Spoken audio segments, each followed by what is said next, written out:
President Trump is now cooling the war talk with Iran, leaving an opening for diplomacy. The president saying he'll decide within the next 2 weeks on whether the U.S. will strike Iran. So for now, it is a waiting game to see what Trump's next move will be regarding Iran's nuclear efforts. But is this 2-week pause just a tactic?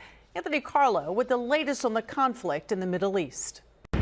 With every missile strike, peace between Israel and Iran sounds more like something made for a fairy tale.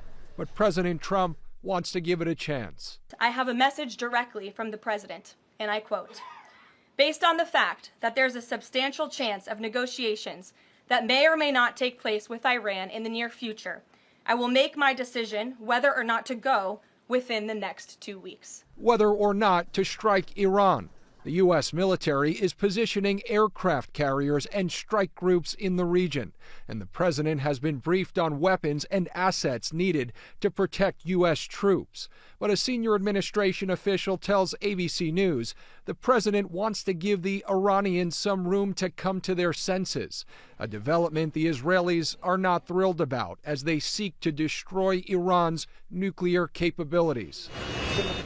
Enduring retaliation, Iranian missiles directly striking a major hospital in Israel and a high-rise where more than 200 people were injured. They're targeting civilians because they're a criminal regime.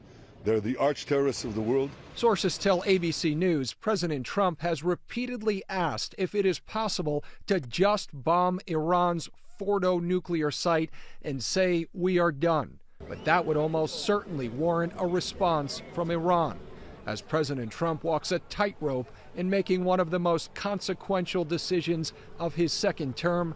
Some who support Israel say the time for diplomacy is done. We've been waiting for decades for diplomacy to rescue us from the evil of the evil alliance led by the Islamic Republic of Iran. I have no doubt that America will do the right thing. Peace through strength. Now, Iran has vowed not to surrender, but after losing some of its senior leadership and nuclear policy experts, the president may be giving them time to breathe, enough to make a deal. In the newsroom, Anthony Carlo, Channel 7 Eyewitness News.